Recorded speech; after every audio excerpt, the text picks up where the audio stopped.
I'll play this in again. Oh boy.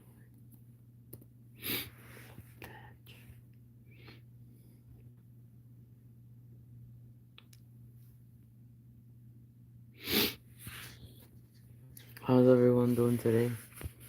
Whoop that trick. Whoop that trick.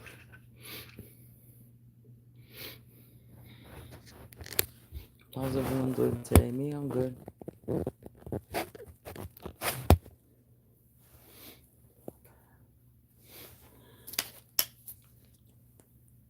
Happy Friday.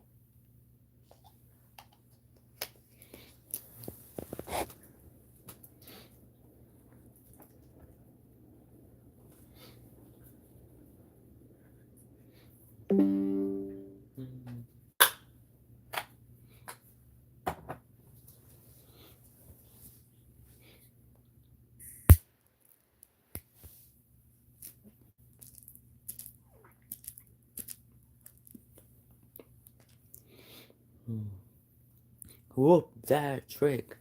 Whoop that trick.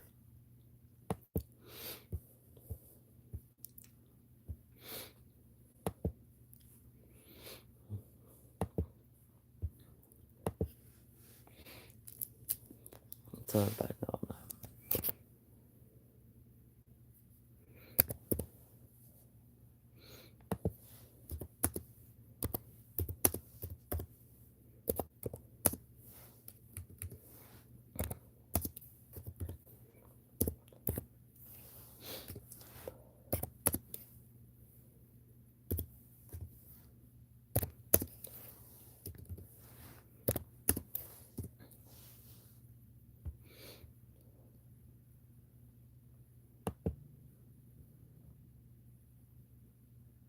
Don't tell me I don't have internet here.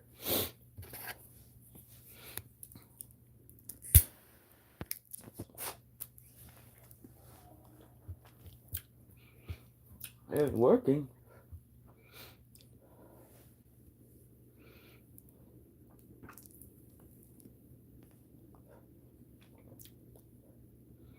How you doing, Justin Brown? How you been?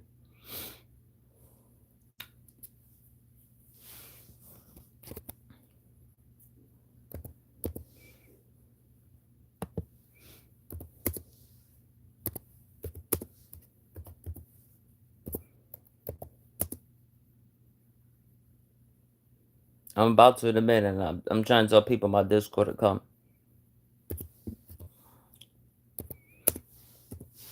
Don't forget to hit that like and subscribe button.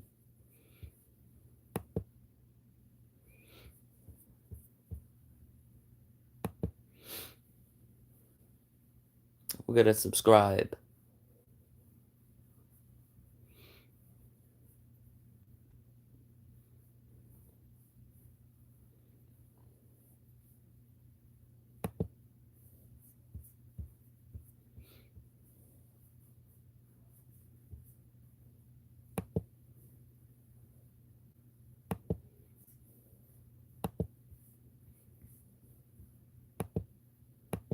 Oops.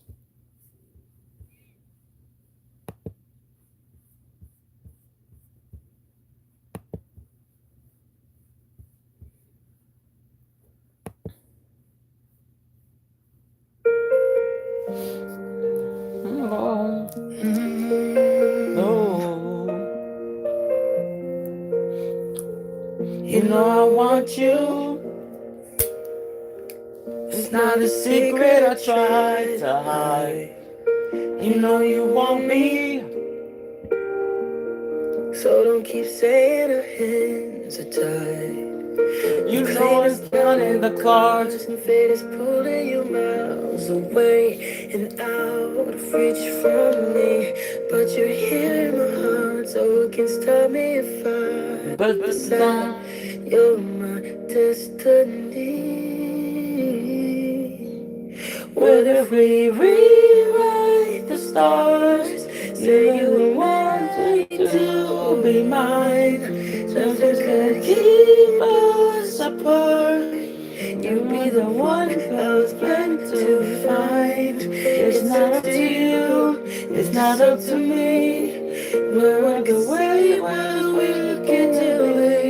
So where we rewrite the stars? Maybe the world could be ours tonight.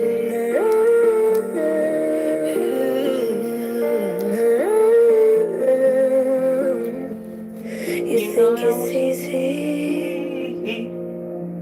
You think I don't wanna run to you? But there are mountains, and there are doors that we can't walk through. I know you're wondering why, because we're able to be just you and me. How you doing, Jaden? But when we go outside, you're gonna wake up and see this it was hopeless after all. But you can rewrite the stars. How you doing, Haley Thomas? Everything keep us apart. There are no one cause we're meant to be fine. It's not up to you, it's not up to me. Please like and subscribe. We can be. Just looking, rewrite the stars. We were the world to be ours tonight. All I want is to fly with you. Thank you. All I want is to fly with you. So just give me all of you. It isn't possible. It isn't possible. Say that it's possible. How do we rewrite the stars? Sing the word to be mine. Nothing could keep us apart. Cause you are the one I was meant to find. If it's up to you, if it's up to me, don't look away as we get to be. So why don't we rewrite the stars and change the world to be ours tonight? All I want is to follow you. And I love you. It's not a secret I try to hide, but I can't have you. We're bound to break in my hands so tight.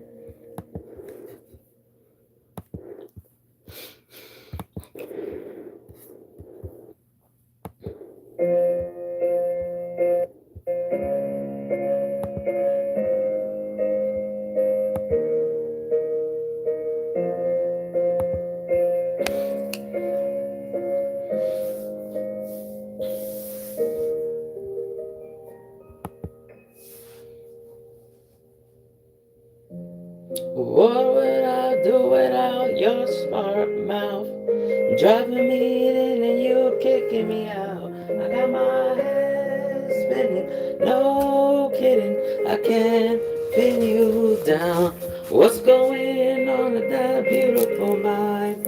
I'm your magical mystery ride, and I'm so dizzy. You know what hit me, but I'll be alright. My head's underwater, but I'm breathing fine. You're crazy and I'm out of my mind. Cause all of me loves all of you. Love your curves and all your edges, all your perfect imperfections. Give your all to me, I give my all to you. You're my end and my beginning. Even when I lose, I'm winning. Cause I give you all of me, and you give me all of you. Oh, how many times do I have to tell you? Even when you're crying, you're beautiful too. The world is beating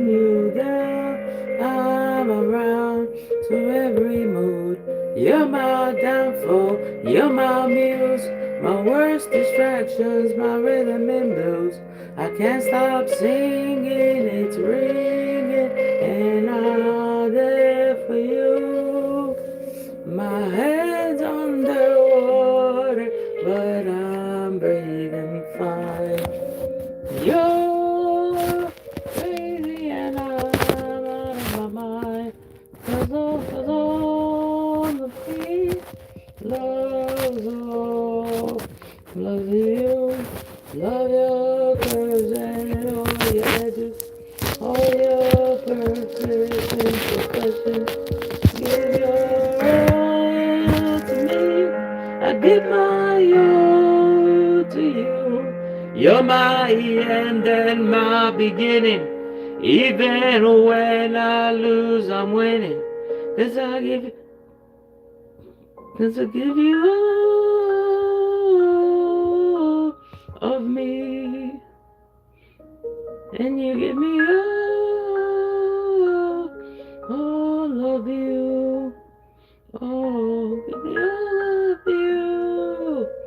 Cards on the table with foes showing hearts. Risking it all, though it's hard. 'Cause all of me loves all of you. Love your curves and all your edges, all your perfect imperfections. Give your all to me. I give my all to you. You're my end and my beginning. Even when I lose, I'm winning. 'Cause I give you all of me. And you give me all of you. Oh, you, all of me.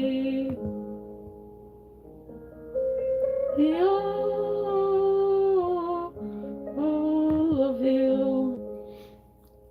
Oh.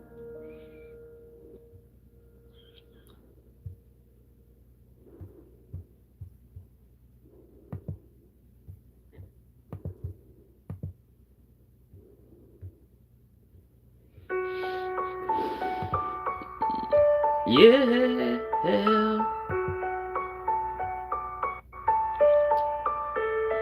you are my fire.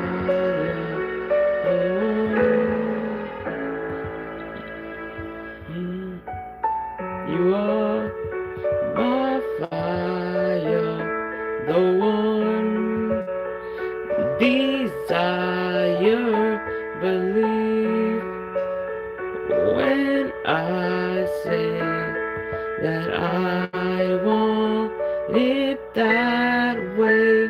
But we are two worlds apart. I can reach to your heart when you say that I want it that way. Tell me why ain't nothing but an heartache. Tell me why ain't nothing but a mistake. Tell me why I never want you to say I want it that way. Am I? Where? Your one desire. Link it. Put the link here. Is to late, but I want it that way. Tell me why. I'm not surprised, wild dog. Ain't nothing but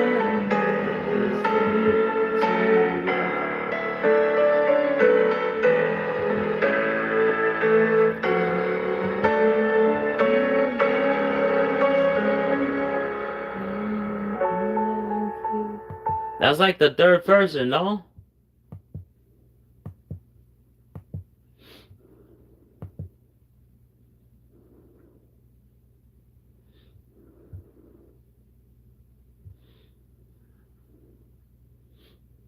Let me see.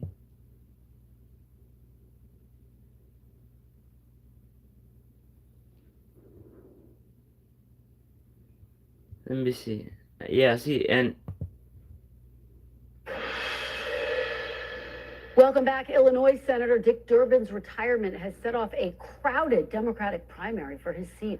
One of those candidates is Congresswoman Robin Kelly, who is also heading a push to impeach Homeland Security Secretary Kristi Noem amid a renewed wave of anti-ICE sentiment from some Democrats on Capitol Hill. I spoke to Congresswoman Kelly last hour ahead of the House vote on funding for the Department of Homeland Security.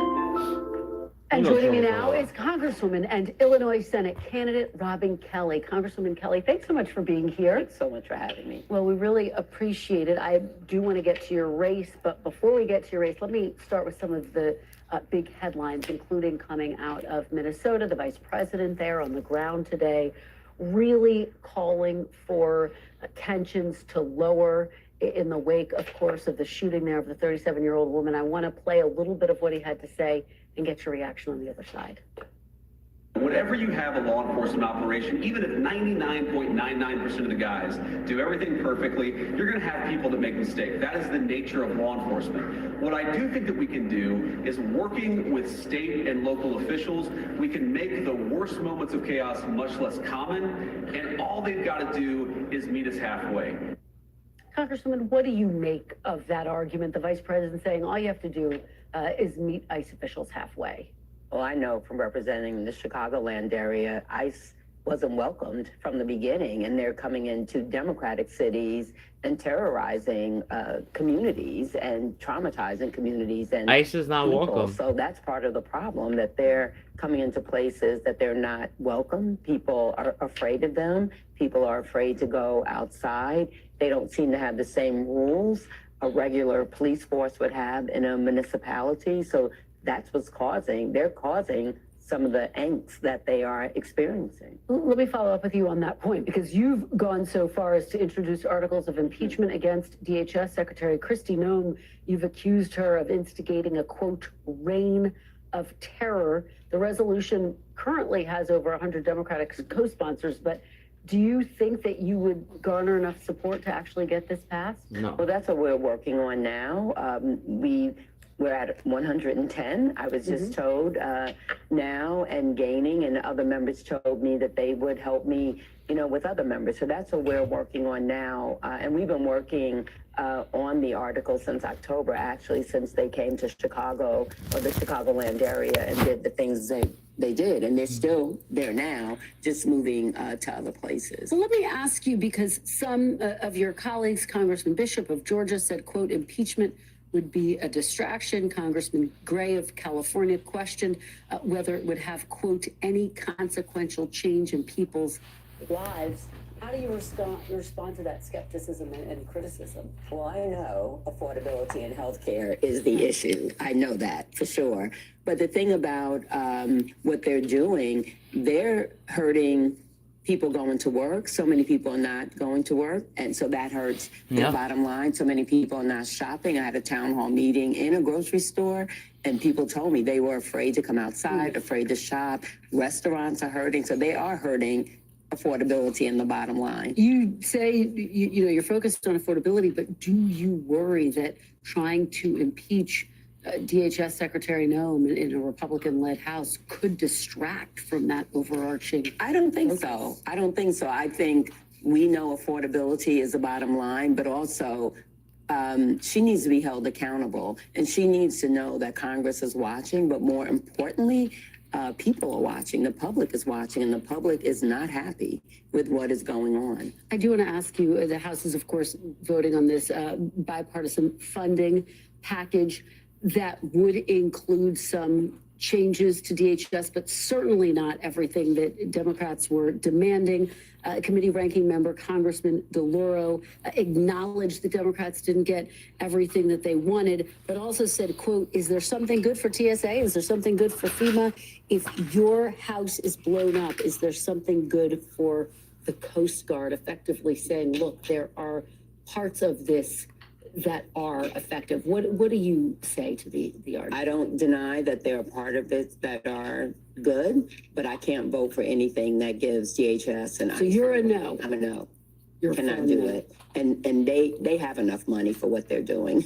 They have too much money. But are you worried, though? Are you prepared to, I should say, actually shut down the government over your dispute over what you want to see in this funding package? Well, that's not the only package. You know, we're voting on. There's 3 other packages beside that. And, you know, of course, I don't want to see the government shut down, people not getting paid, including my employees, you know, but I'm not going to vote for that bill. So let's talk about your Senate race. You're running for the seat of Senator Dick Durbin, who's, of course, retiring. It is a crowded Democratic field. It includes the Lieutenant Governor, Juliana Stratton, as well as Congressman Crystal, who's leading in the polls. What is your strategy to come back and win in that race? Well, I'm running on a platform of people over profits. I think it's about time that millionaires, billionaires, and corporations pay their fair share. And when we do that, then we can work on more housing, more affordable housing. In the richest country in the history of the world, there's no reason why everyone doesn't have health care. Medicare for all. We need to invest in economic development so there's economic opportunity. We need to make sure people make fair wages. All very important. That child care, people are paying more child care than rent. We need to cap how much people are paying in child care. So I think that I'm talking about kitchen table items that keep the regular person up at night, and I'm listening. I've been all over the state, and I'm listening to what people have to say, and I have a history of accomplishments and winning. It is a statewide race. Chunk of your constituents voted for President Trump. You have been an outspoken critic of President Trump. How do you walk that fine line of staying true to your opposition, but not alienating critical voters who you may, in fact, need to win? You know, my district is urban, suburban, and rural. I have 4,500 farms in my district, and most of those farmers don't vote like I vote, but I have a very good relationship. I've been able to pass legislation, meaningful legislation under President Obama, President Trump, and President Biden. Don't forget to hit that subscribe button as well. Around healthcare, around dental care, around issues with farmers. So I know how to build relations. And no, we're not always going to agree, but I get things done. Finally, before I let you go, there has been debate within your party about whether Leader Schumer is the best person to lead Democrats. If you were to be elected, would you vote for him to be the Democratic leader in the Senate? I would have to see who's running against him. I don't know that yet. I haven't heard about anyone running against him, but I would, you know, give everybody a look and see what they offer the party. So at this point in time, you're not necessarily committed to, if you were to win. I have to win first. Schumer. Yeah, a couple of steps that have to happen beforehand. Right. Okay. All right. Congresswoman, thank you so much. Thank you so much. We really appreciate it.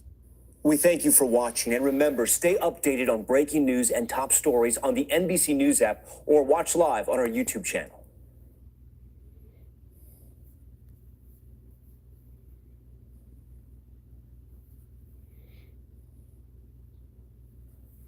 Yeah, that's crazy.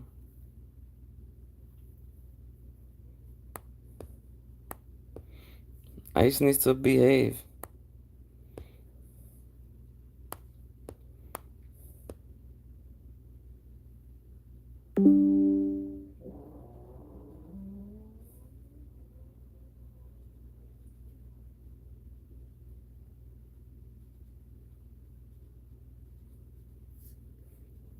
Oh yeah, see this.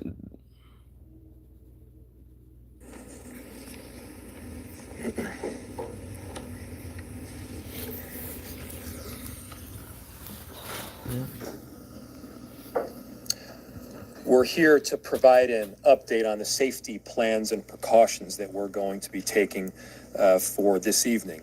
The city of Minneapolis is How you doing, Ethan? filing a declaration after today's shooting to encourage the judge to rule on a temporary restraining order on Monday that would grant us immediate relief and would help stop this operation that has been so harmful to the city of Minneapolis. The state of Minnesota has resulted in multiple shootings and tragic deaths.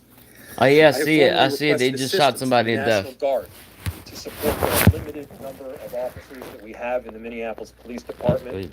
great. We have around 600 Welcome officers back, in Ethan. total. Days off have been canceled.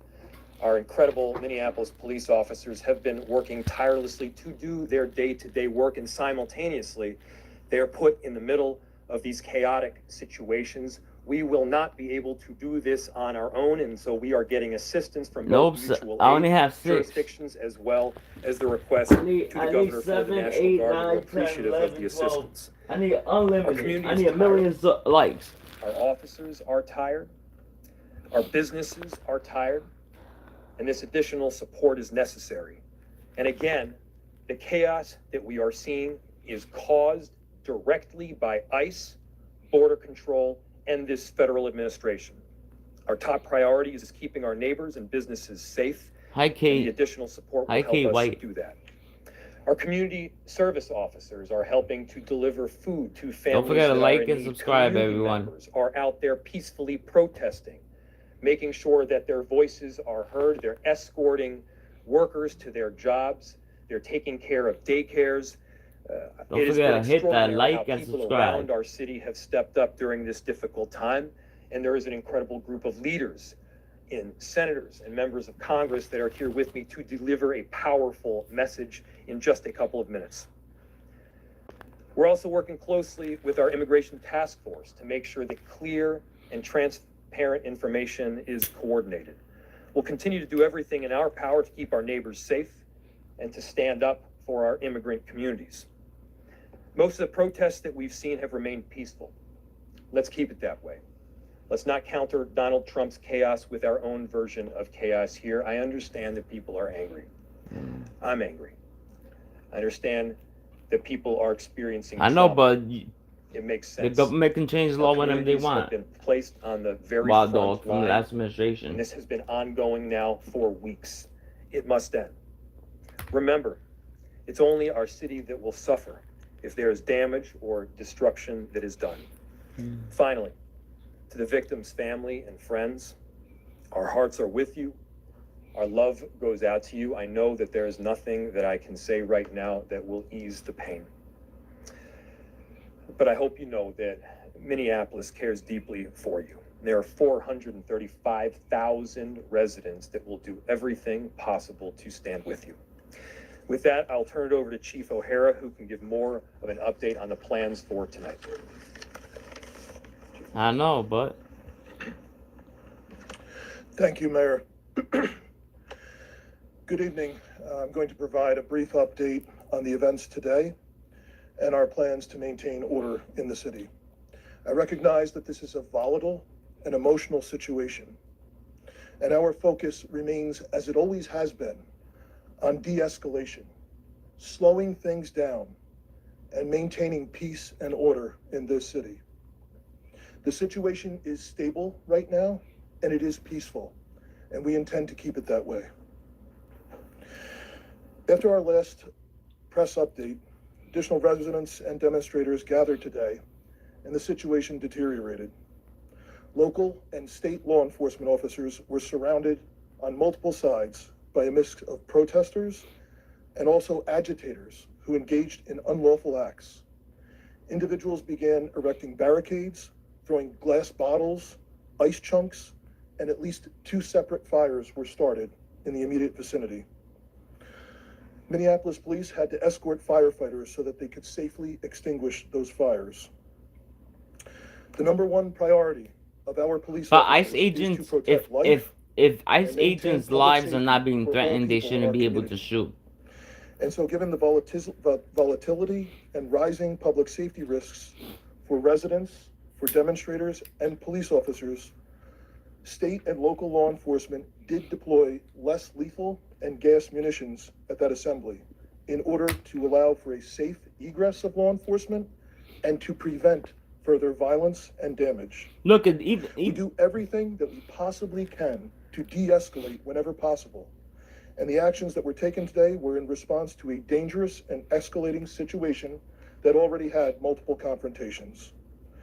The gathering at the scene now is peaceful, and we need everyone to respect the lives and property of all people in our community. In order to maintain that peace, we have established a vehicle How you exclusionary doing, zone Junior? in the affected area.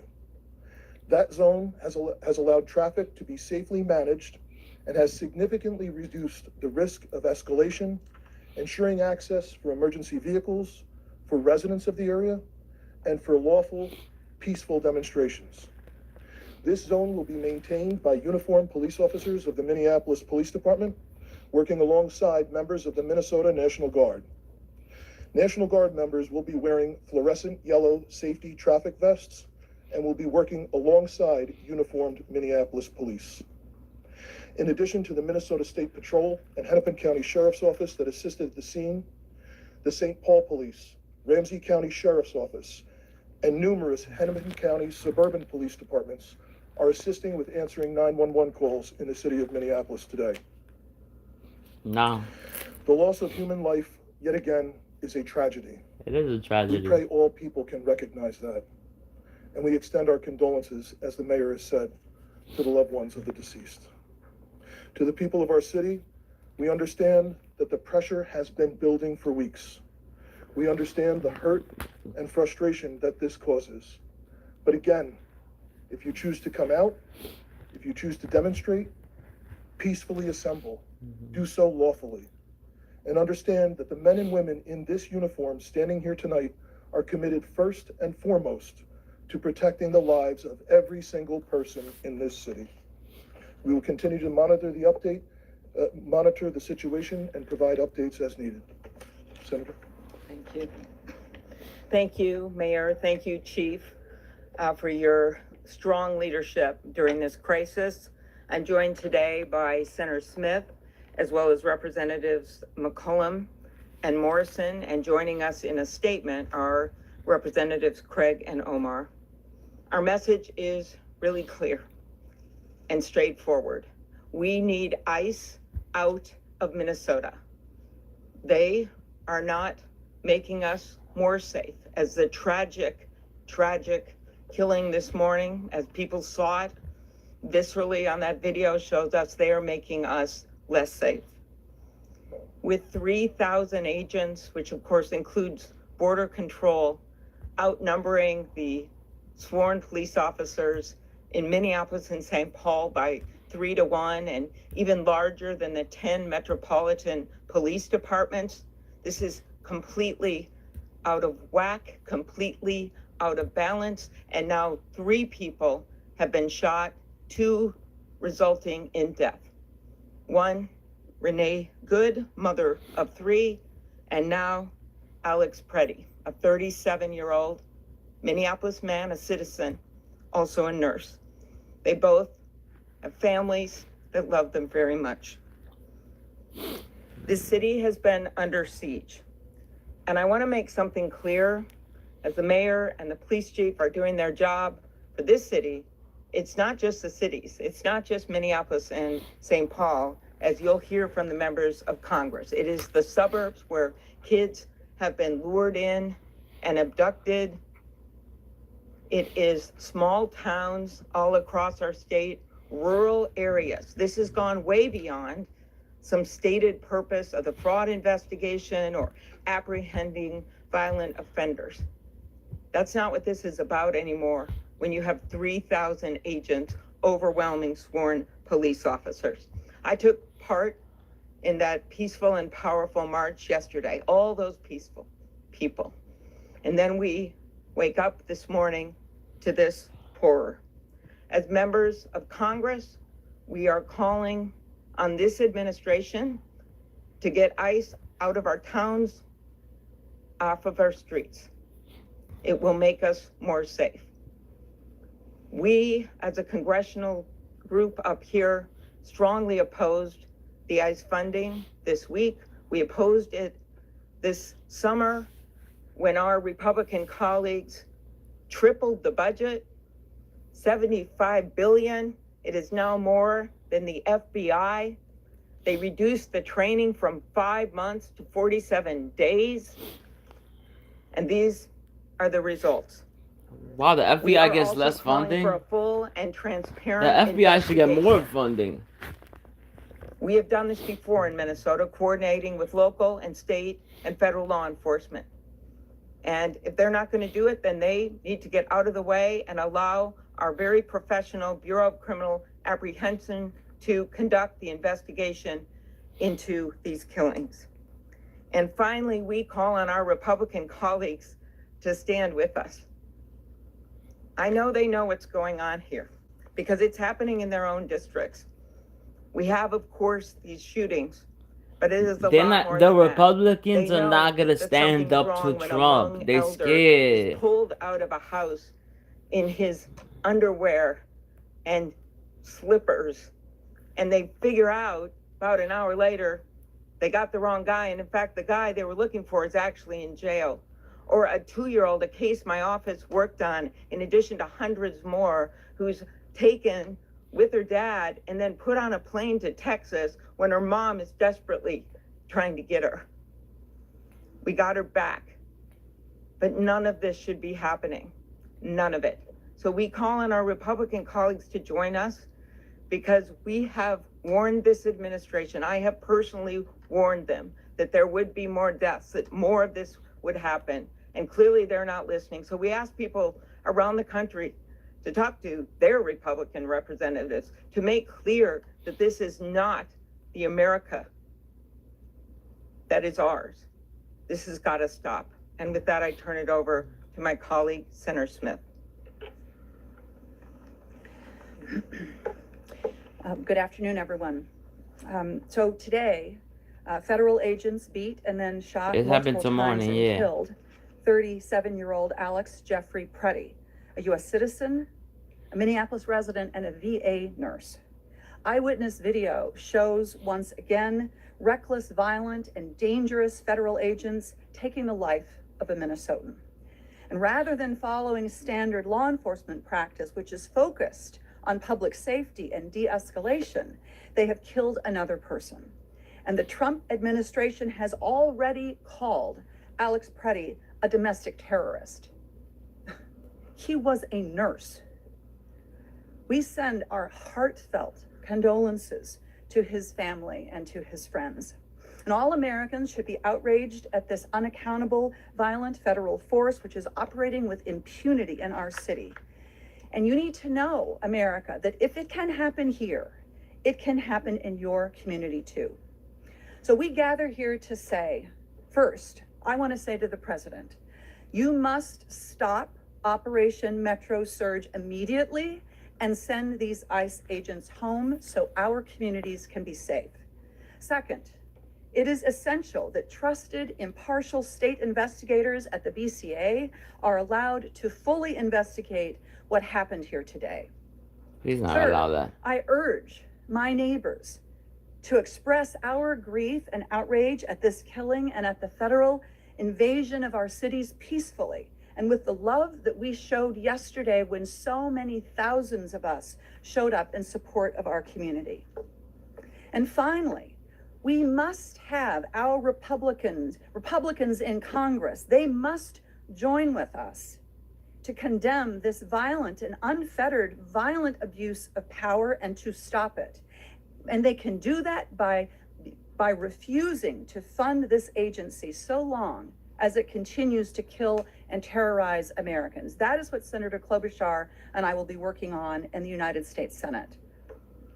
And I just want to close by thanking so much the local law enforcement and fire departments, not only here in Minneapolis, but all across the state that have been doing everything that they could, everything that you can to keep our cities safe. I once worked in City Hall and I know what it's like. And I am so grateful for their relentless work to keep our communities safe. Representative McCollum.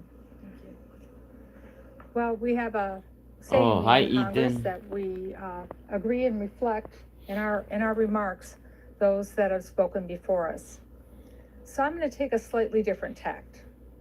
You know, today, this morning, Saturday, we lost another life, and it didn't have to be that way. to all the protesters who have been out there peacefully protesting, who have been harmed and injured, it shouldn't be happening to you either. But I want to take a second, as Senator Smith was, just to reflect on the community.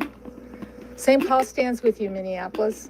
The East and West Metro, we're united, as well as all Minnesotans. My phones have been ringing off the hook from frustrated members of communities that are asking me to talk to their Republican members of Congress to do something about the They're not going to. escalation They don't give a of chaos damn. and violence that has been caused by the presence of the Department of Homeland Security. Representative Morrison and I, along with Representative Omar and Craig, had an opportunity to show with our votes on the House floor just this week how disappointed we are that the president refuses to listen. Oh, well, we're more than disappointed. We are outraged. Part of the bill that was on the floor was to provide more body cameras for ICE. Well, they have them already in the thousands, and they refuse to wear them. So Secretary Noem, have your officers suit up and put on their body cameras, just like our law enforcement does. To our law enforcement here, we appreciate you, especially those of you who've been working the extra shifts.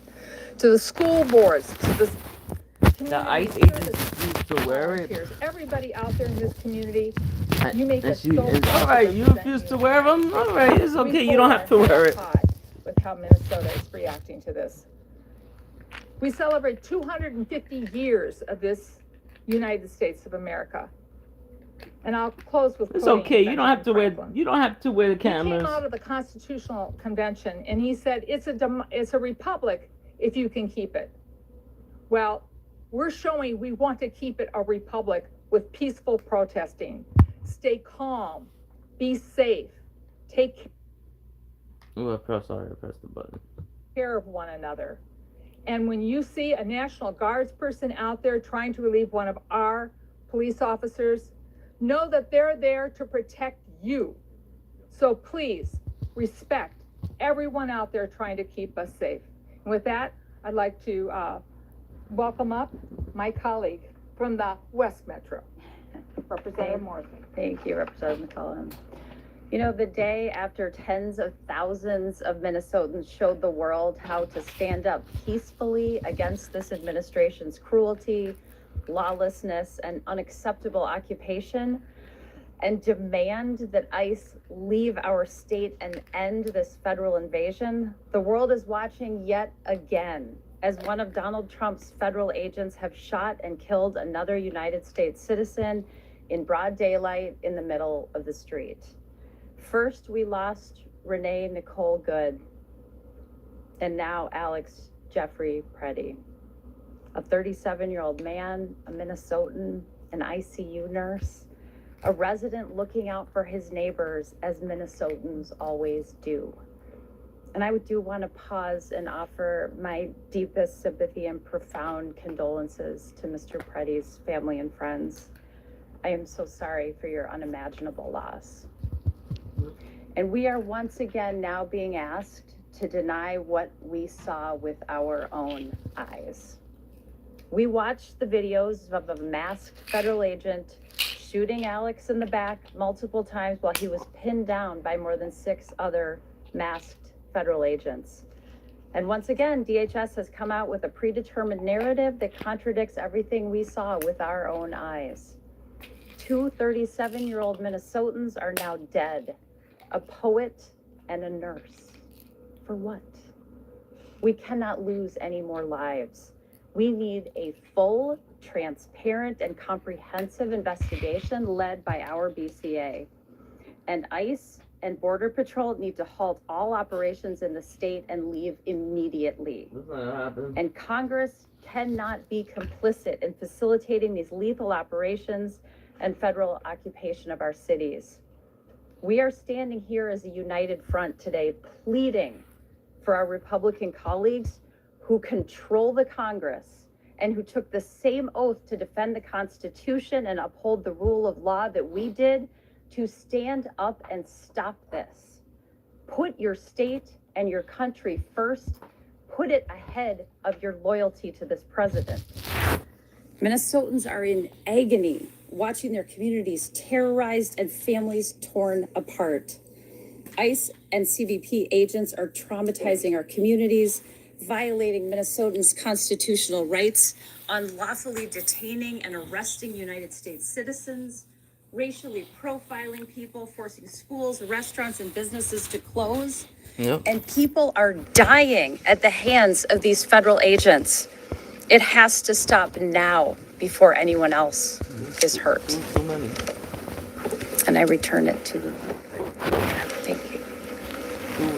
I'll just point out again the difference between tens of thousands of people just yesterday peacefully protesting, standing up for their neighbors, no injuries, no damage to property. That is how Minnesota and Minneapolis shows up versus what we saw again this morning. That is what is causing chaos on our streets, those actions that we saw on video, and you can believe your own eyes. With that, we'll open it to questions. Senator Klobuchar, are you willing to use every lever of power at your disposal as a member of the minority party to stop what is happening here, up to and including a government shutdown? Right now, we are focused on getting ICE out of the state. And of course, we will use every lever that we have. But I do remind people that Donald Trump runs the White House. And sadly, because to date we have not seen the Republican members of Congress standing up, he also seems to run the Congress. But the point here is that there are many changes that we could make. You know, why aren't we helping fund local law enforcement instead of what they did with this bill last summer, where they tripled the budget? And why aren't they pledging to have a full investigation of what happened? I have a lot of respect for our local law enforcement here, and I appreciated the words of some of my colleagues who talked about the fact that people have to differentiate here with what they're doing on the front line every single day. So there are many things we could do. Budgets are a value choice. And that's what we're asking our Republican colleagues to do. I work across the aisle all the time. I work with them. And I know that many of them understand that what's going on right now is wrong. And so the way to get to a higher ground, honestly, is to get them to get ICE out of our state right now, to call the president, to speak out as we have been doing day after day after day. And to remember these little kids who are afraid to go to school. And to remember the people who are legal citizens who are wrestled to the ground, yelling, I am born here. I was born here. And to remember these two that we've lost. And I hope that's something that they all take home and that the people of this country do as they look at how they can get this administration to stop this. Mayor Frank, can you talk about the legal case that you were pursuing and how this shooting changes your strategy? What is your best case scenario on Monday when you go to court? So there's two forms of request that we have been asking for. The first was this temporary restraining order. The other possibility is some form of injunctive relief. Now, I don't want to get too into the details because I'm bound to get something wrong, but the question is one of urgency and immediacy. The issue is that we recently saw somebody shot and badly injured. We then saw somebody shot and killed, and that was the second one. Chief, I think we've only had 3 homicides in the city this year. Is that right? 2 of them, ICE. 3 homicides. 2 of them were from ICE. And so that's crazy. The relief that we're asking for is stopping this Operation Metro Surge in the immediate. So by the end of the year, ICE will be killing everybody. This massive influx of agents that is making it very difficult for us to do our jobs in the city as well as we need to do them. And we need to do regular day law enforcement as well. Yes. They defied a search warrant this morning. Do you think they'll abide by a court order from the federal judge? The vice president. They have to abide. So the question is, they defied will have to search warrant this morning. The 27th Will they abide by and that's not going to happen. Court order by a federal judge? Everybody listen to that question. The question is, will this administration abide by a court order?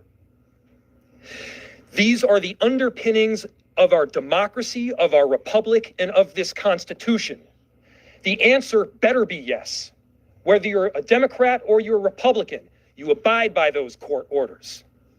The answer has to be yes if you are a patriot for this country.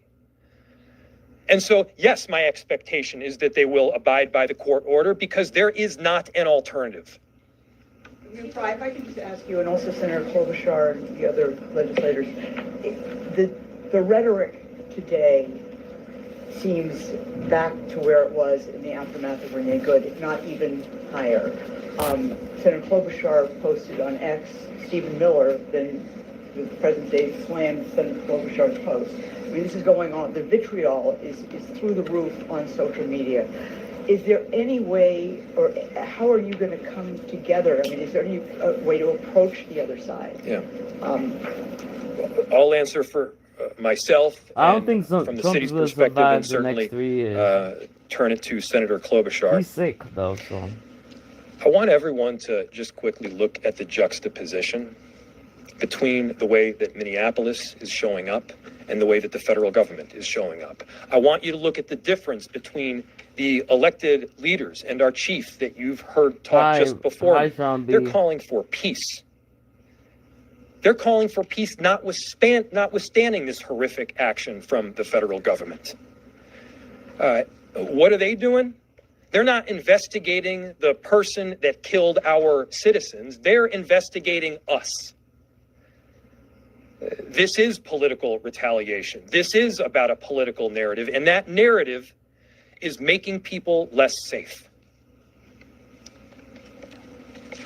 A number of us have spent the last few weeks making our views clear, standing our ground, but also reaching out to this administration, to Republican leaders, to try to get them to understand how dangerous this is, how unsafe this is.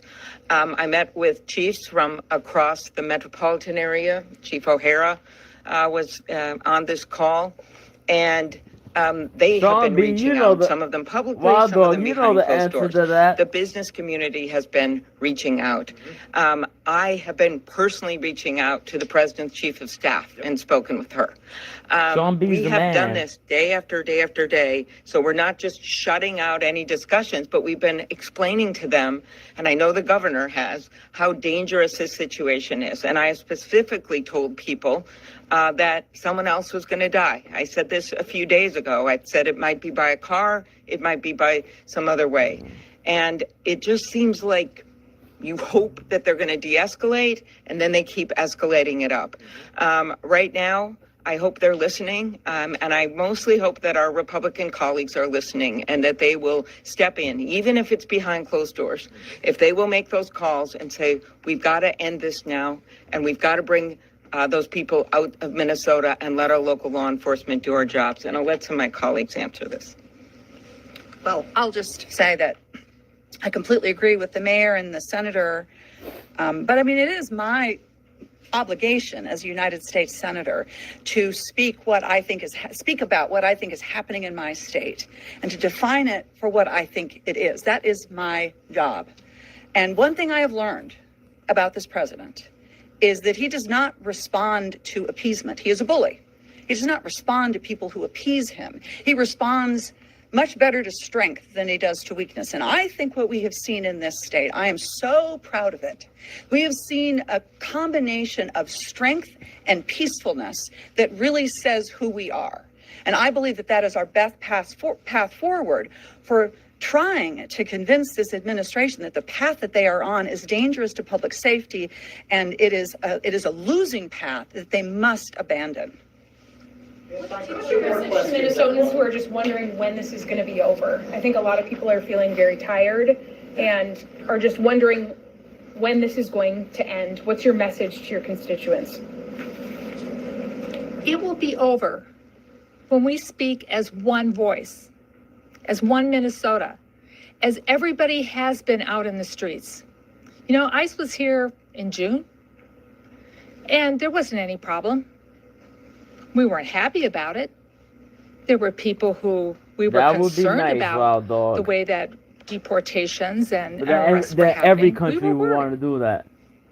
but we handled it in a peaceful way. The escalation now is not because Minnesota changed. It is because this White House and Stephen Miller have decided to change their tactics here. What do you think?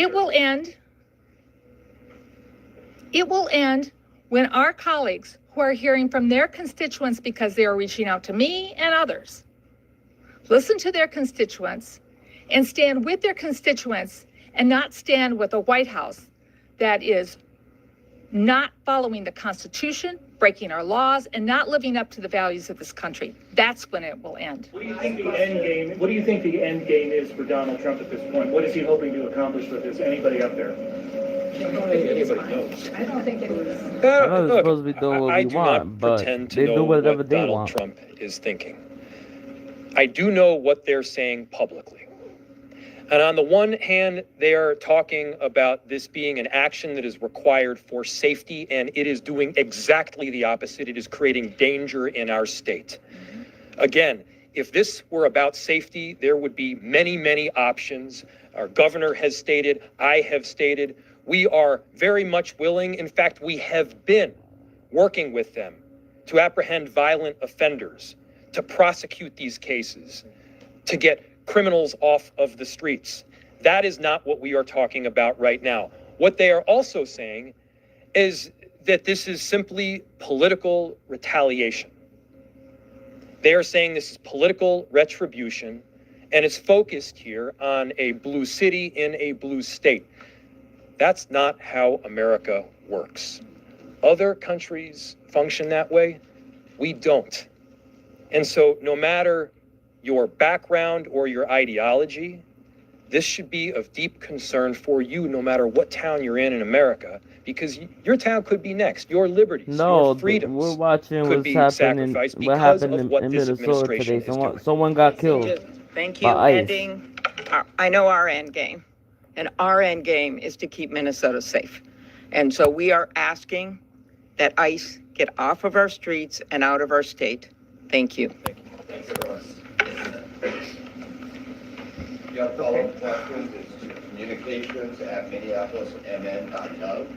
Communications@minneapolismn.gov. If you have any follow-up questions, thank you.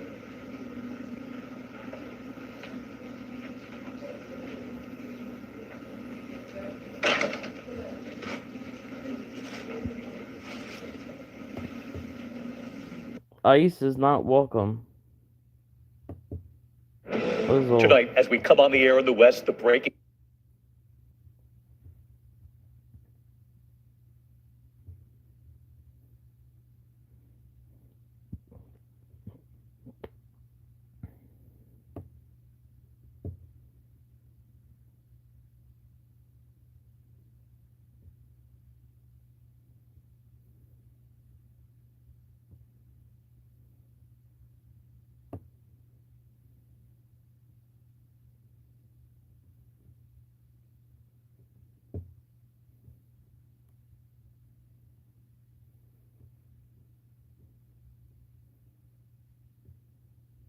Let's watch the news, some news.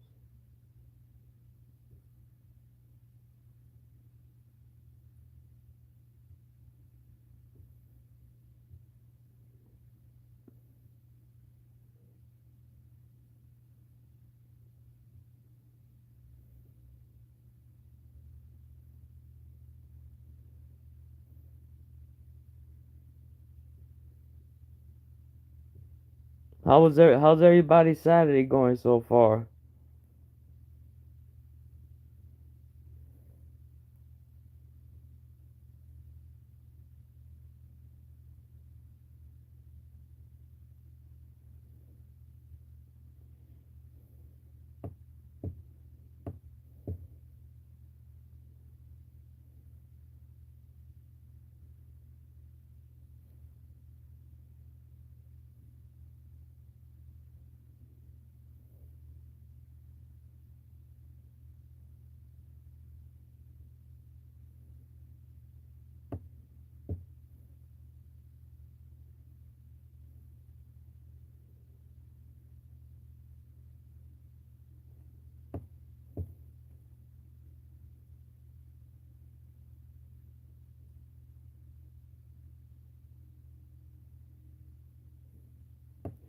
I understand.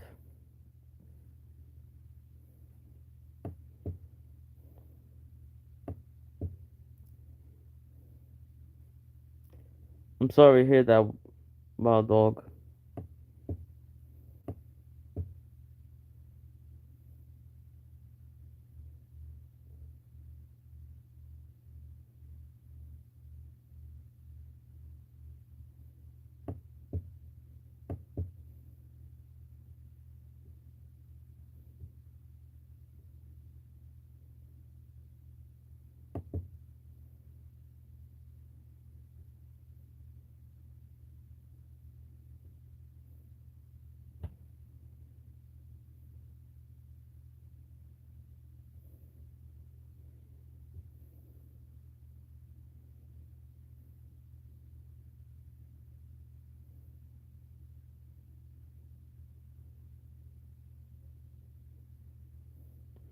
Alright, guys, I'll be back later tomorrow. Oh, more people coming. What's going on? Who joined us?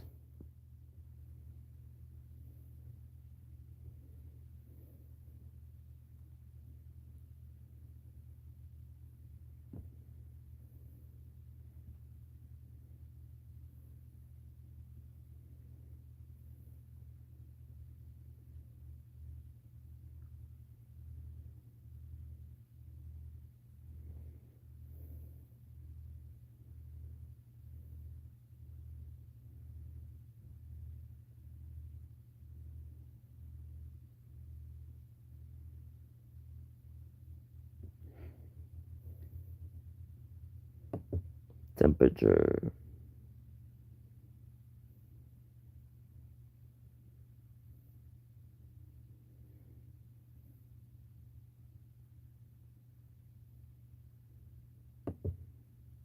Texas and New Mexico. Experts are warning some Americans could be facing power outages and major travel disruptions over the next 5 days. Multiple airlines have already started canceling flights in states including Tennessee and Texas. Preparations are underway in some states, with local transportation departments preparing roads with salt and readying snow plows, while some areas, including upstate New York and parts of Pennsylvania, have already been hit with inches of snow.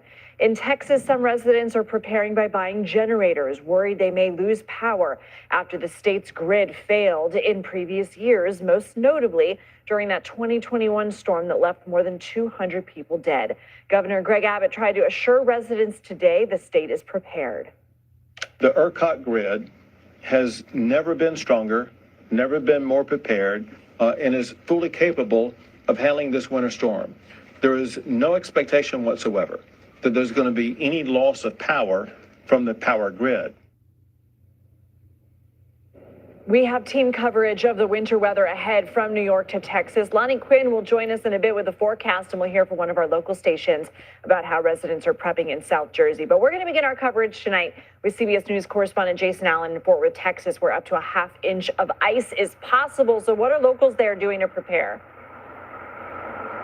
Yeah, well, Lindsay, you nailed it. And it's going to be that sleet and that ice that falls first here. Now, to talk about what they're doing to prepare, look at this downtown area, right? And we're in Fort Worth. This is I-35W and 30. And look at all these raised overpasses here that you have all over this area. None of this insulated. So for the past couple of days, road crews here, and if you look down at the road surface, you can kind of see the lines in the road. It's almost a white dusty on the lanes. That's just from all of the brine that they have been drenching this road surface with. And that's their best protection here. We don't have the plows like you're going to have to the north. Just here in Fort Worth, they've only got like 30 sand trucks to handle all of the city of Fort Worth, a city of more than 1 million people. On top of that, they've got extra crews from state troopers here. They prepared the water system. They're getting better with that. That's something that they had trouble with 5 years ago when we had the freeze. They're opening up warming centers as well, but they're expecting this and preparing for this to be a 3-4 day event before temperatures are back above freezing again. And what are people that you're talking to saying? I know they get a doozy every now and then, but is this still pretty rare?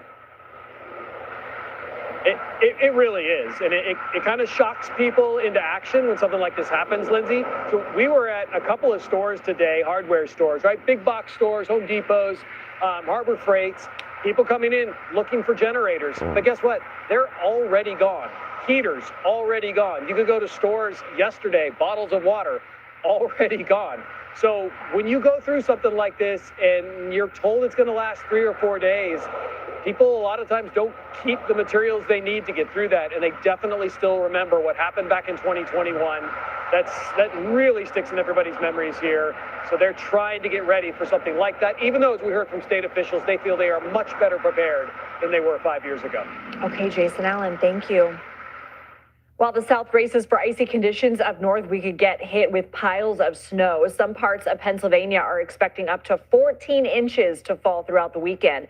And in South Jersey, people could see upwards of 12 to 16 inches. That's where we find Ryan Hughes from our CBS Philadelphia station. It comes with 37.56. For the past 2 days, registers have been ringing, and cashiers at Grocery Outlet Bargain Market in Sicklerville have been getting a workout while scanning some of the essential items many people are buying before the big snowstorm. It looks like this time we're actually going to be getting some serious snow. Christian Aviles is picking up snacks for his 2 young kids, one of his many stops while getting ready for Sunday's snowfall. Getting little food items that we didn't pick up yesterday. So yeah, we're definitely trying to beat the rush because I know it's going to get crazy. From fresh vegetables to the snow day staples, milk, bread, and of course, eggs. Yesterday we sold 40 cases, and there's 15 dozen in every case. So that's been a big hit. And then obviously the essentials, meat, bread, milk. You know, you need to make sure you have enough of that no matter how long the snowstorm lasts. And some shoppers in Cherry Hill woke up early and stopped by the Home Depot looking for a different kind of storm supplies. Just came out with some ice melt and a new shovel, supposedly ergonomic, supposedly less strain on the back. The rush is on in South Jersey before the major storm hits this weekend. I'm excited. I like snow, especially when you don't have to work. I used to be a letter carrier. I'm glad I can just look at it and don't have to go out in it. And the owner of the store tells me over the past 2 days, he has sold more than 10,000 eggs, and this storm is still several days away. He's opening up an extra hour early on Saturday to give people more time to prepare. Reporting in Sicklerville, New Jersey, I'm Ryan Hughes. Ryan, thank you. CBS New York's chief weathercaster Lonnie Quinn joins me now on top of the broadcast center. What is sight behind you? I love what that woman said. She's like, I love it. As long as you don't have to work, you can just look at it. What are we in for?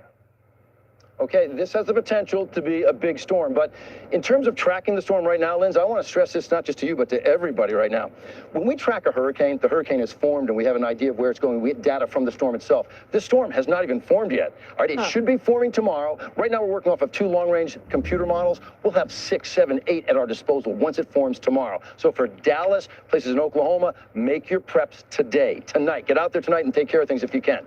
All right, let's get right to it. What are we looking at? This is clearly a snow and ice threat by all regards. Icing is the biggest worry out there. We'll talk about that here in just a bit because it's going to be, as you just heard from Jason, a lot of ice potentially. 1/2 inch to an inch. Can you imagine that? Everything coated in an inch of ice. It looked like a crystal palace, but you can't move. In terms of snowfall, some folks can be seeing 12 to 18 inches of snow. Let's get right to that accumulation map, and you'll see what I'm talking about. Wherever you see that bright pink, that's that 12 plus. And again, we're seeing the upper limits. 16, 18, some see it higher than that. It could be anywhere as you push into, say, the New York City metro area. And you asked me when we started this little conversation, Linz, you know, what's this going to be like? And when's the last time we saw something like this? We haven't had a foot of snow or more in New York City since 2021. Our record setter, 2016, put down 27 inches. I don't see this being a record setter for us, but this is going to be a very problematic storm with the snow, with the wind, the real cold air that's out there as well, and some icing and mixing, even possibly here in the tri-state area. Linz? Lonnie Quinn, the best of the biz. Thank you so much.